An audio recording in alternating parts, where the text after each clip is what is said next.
What is going on, guys? In today's video I will show you the best HYDRA Sorcerer build in Diablo's 4 new season. If you are tired of the high button spamming playstyles that are typical for the sorceress, then this one is going to be the breath of fresh air. The centerpiece of this build is the HYDRA focused unique item called the Ophidian Iris. Now on paper this thing looks absolutely insane. With a fully upgraded ancestral weapon, your HYDRAs can have up to 18 heads. Obsidian Iris will turn that into what looks like ridiculous 15x damage multiplier. Your HYDRAs now can only have 6 times less heads, and compared to a solid legendary amulet you also give up offensive aspects and possibly 3 to 4 ranks in a good passive. When you take all of this into account, the Obsidian Iris doesn't end up multiplying your HYDRA damage by 15 times, but instead it works out to be around 50% damage boost overall. Still, it's super OP, and the cherry on top is that it makes your HYDRA shoot explosive projectiles that deal even more AoV damage. This alone makes it a top tier build. One thing that's changed in this season is the removal of the serpentine aspect from the build.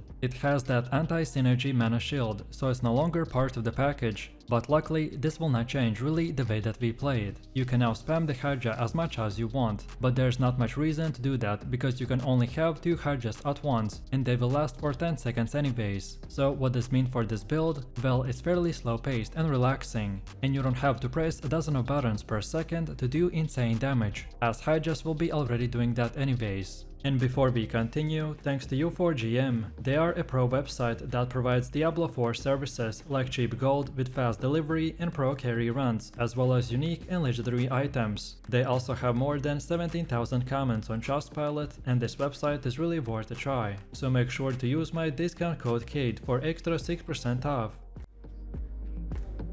So let's take a look at our skills. The HYDRA is of course our main source of damage. Once you pick up the invoked HYDRA upgrade, it scales even higher and makes it much easier to reach that 100% critical chance ceiling. Next is Inferno, which is actually a lot more important than some people realize. Not only does it pull enemies together in a nice clump, but it also makes them vulnerable and boosts your damage by 50%. The synergy with the HYDRA is what gives this build its consistency. Then there's Teleport, which we will use for mobility. It's pretty self-explanatory, you rely on it to get around faster and reposition when needed. Then your main defensive option is the Flame Shield. In the mythic variant of this build, you don't even need to put a skill points into it because the Harlequin Crest will give you it for free. Still, it's a fantastic button to press when things get out of hand. Then Ball Lightning is in the setup too. It's not your main damage dealer, but it has an important role. It's how you spend mana to activate several effects from the items like the Crown of the Lucian, Ring of the Starless Skies, and of course the Mana Shield. Plus, it gives you a bit of attack speed and generates the crackling energy for the convolutions. And finally, we got the Frost Bolt. You'll use it to activate explosive combinations and to keep the last stack of the Tal rushes in the recent loop going.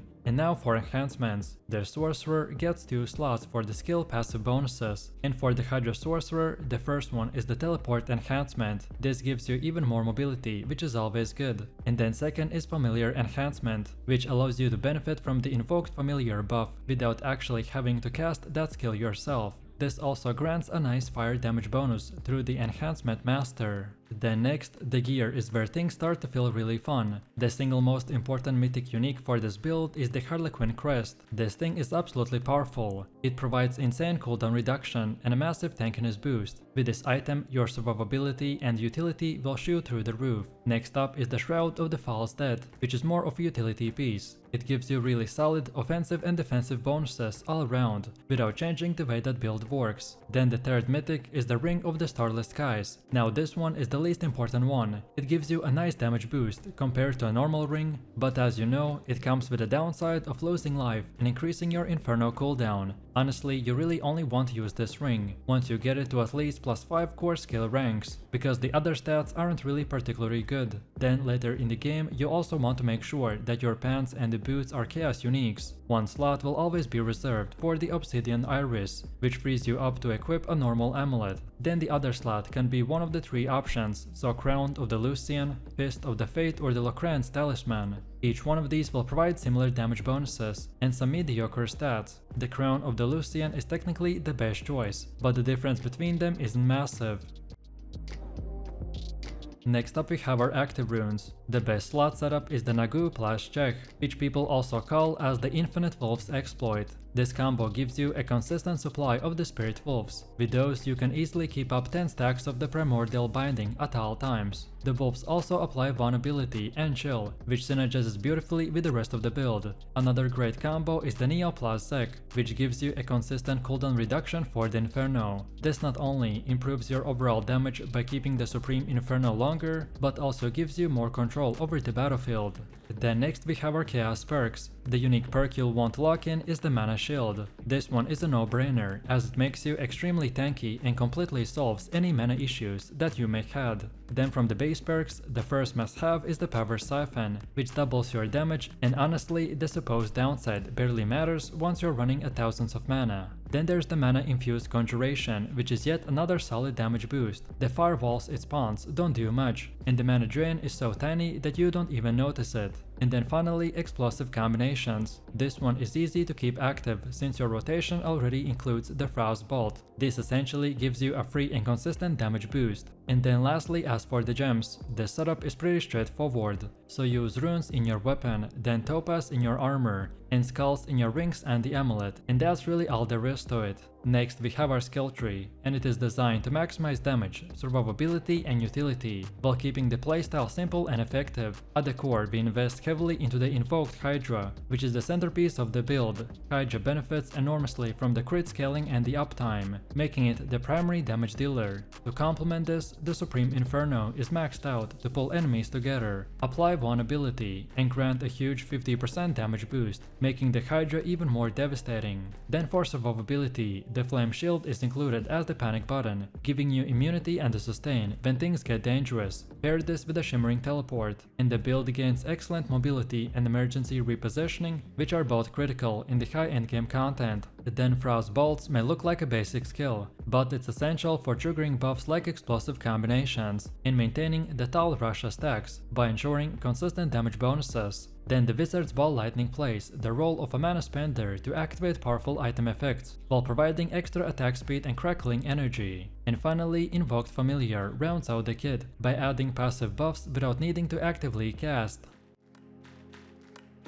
Next we have our Paragon board, which focuses on maximizing the HYDRA's conjuration damage, fire damage scaling and the critical strike multipliers, while still giving you strong survivability for the high endgame content. We start with the Tactician board, which sets a solid foundation of the damage reduction and utility. From there, we move into the Searing Heat and Destruction, which synergizes directly with our fire damage focus, by boosting HYDRA's overall output while giving us a strong burn-based scaling. Next is the Fundamental Release / Pyromaniac, by amplifying our core conjuration damage and fire multipliers even further, and ensuring that the HYDRA's consistent performance against both trash mobs and leads is godlike. Then the fourth board, Enhancement Master / Elementalist, will capitalize on our enhancement setup with the Teleport and Familiar, by enhancing passive bonuses and boosting elemental damage. And finally, the Frigid Fate / Conjuration will round things out with a huge bonus to the conjuration skills by ensuring that the HYDRA hits as hard as possible. And when we take a look at the total stats for this board, we stack enormous amount of offensive power, so over 700% non-physical damage, 618% critical strike damage, and nearly 400% bonus damage to the vulnerable enemies.